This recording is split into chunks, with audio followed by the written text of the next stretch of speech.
नमस्कार, मैं हूं सुरेश चौहान के और आपके सामने आज का बिंदास बोल लेकर आया हूं। 2000 करोड़ रुपए के ड्रग्स को पकड़ा गया है।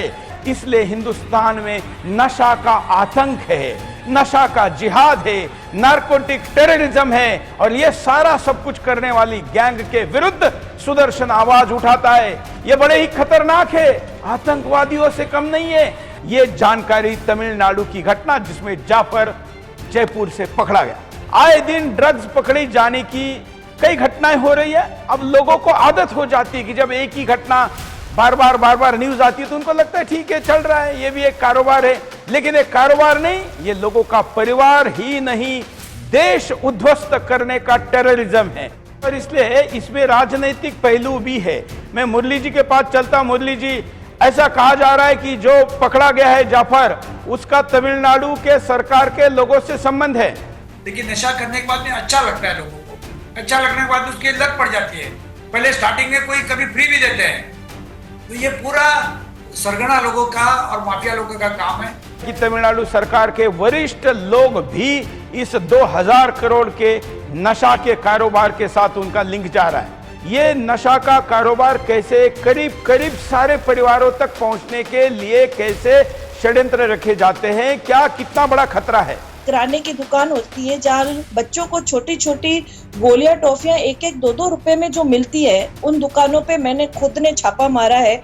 वहाँ पे नशे की गोलियां मिलती हैं, तो सोचने की चिंताजनक विचार है। नशा का मतलब पहले केवल शराब होता था, बाद में शराब, गांजा, 2-3 चीजों को जोड़ा गया। लेकिन अब यह केवल शराब या गांजा या इस तक ही सीमित नहीं है। इसका आकार कितना बड़ा है और क्या क्या इसमें आता है। आज की स्थिति ऐसी हो गई कि माँ बाप बेचारे इतने परेशान हो चुके हैं कि अपने बच्चों को खुद प्रोवाइड करा रहे हैं कि बेटा बोतल पियो, लेकिन मेरे सामने बैठ के पियो, इस सूखे नशे ना करो। अगर एक परिवार का आदमी नशा करता है तो उससे अपना पूरा कुनबा दोषी है। किसी का भतीजा है वो, किसी का भांजा है, किसी का बेटा है। कि अब तो माँ बाप ही कहते हैं कि भाई तुम सूखी नशा करने से अच्छा है कि तुम हमारे साथ शराब पियो। तो यह स्थिति कैसे आई? समय रहते अपने बच्चों को कोई नशा उन तक पहुंचे, उसके पहले आप उन तक पहुंचकर ये खतरे के बारे में जानकारी दे। और ये क्राइम के लिए भी आदान प्रदान होता है। बाप से बेटा सवाई बोलते हैं ना, 25% एक्स्ट्रा करेगा। तो अगर आपको ये पता है तो आप खुद सुधरिए।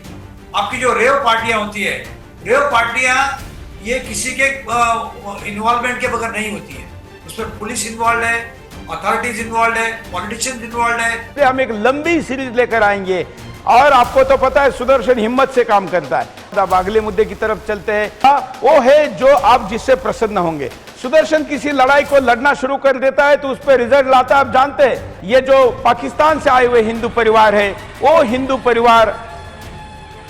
परिवार बच गए हैं, उनके घर बच गए हैं। आपको पता होगा कि 2 साल पहले हमने मुद्दा उठाया था, जूनागढ़ में मेन मुख्य द्वार पर एक मजार कैसे बढ़ते बढ़ते बढ़ गई थी।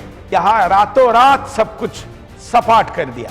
और अब बात करते हैं, प्रति रविवार आपके मांग के अनुसार मैं आपके सामने उस सप्ताह का मेरा किसी भाषण को दिखाते हुए छोड़ चलता हूं। आज दुनिया भर से आए हुए साहित्यिकों के बीच का यह भाषण है। भारत माता की जय। सुदर्शन धारण करना है तो सैनिक वाली भूमिका स्वीकारना ही चाहिए और इसलिए सुदर्शन धारण करके सैनिक की भूमिका स्वीकारी है। तो सैनिकों का और साहित्यिकों का एक विशेष संबंध है। आप लोग अकेले नहीं हैं, आपके साथ सुदर्शन भी है, ये बताने के लिए मैं आज यहां पर उपस्थित हुआ। और सुदर्शन होने का मतलब क्या है?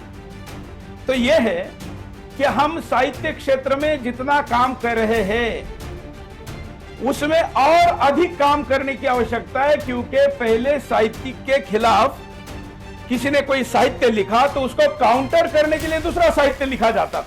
पूरे विश्व में न्यू वर्ल्ड ऑर्डर लागू होने जा रहा है। कुछ भी अगर आप देखेंगे, सोशल मीडिया का प्रभाव इतना है कि ट्रेंडिंग विषयों पर ही बातचीत होती है। तो ट्रेंडिंग पर चलना अच्छी बात है, लेकिन ट्रेंड सेट कौन कर रहा है यह जानना उससे ज्यादा जरूरी है।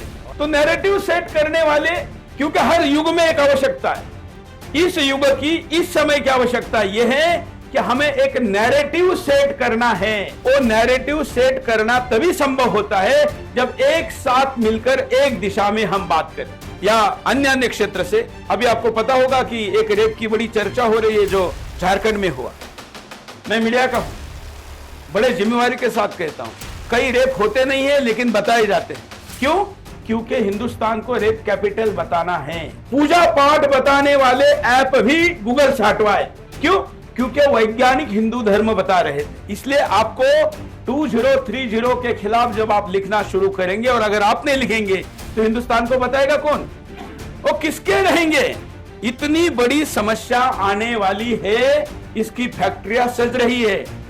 इसलिए आपको मैं आगाह करता हूं कि आपको उस चुनौती से लड़ना है, और उस चुनौती से लड़ने के लिए जितना रिसर्च कंटेंट चाहिए सुदर्शन आपको देने के लिए तैयार है।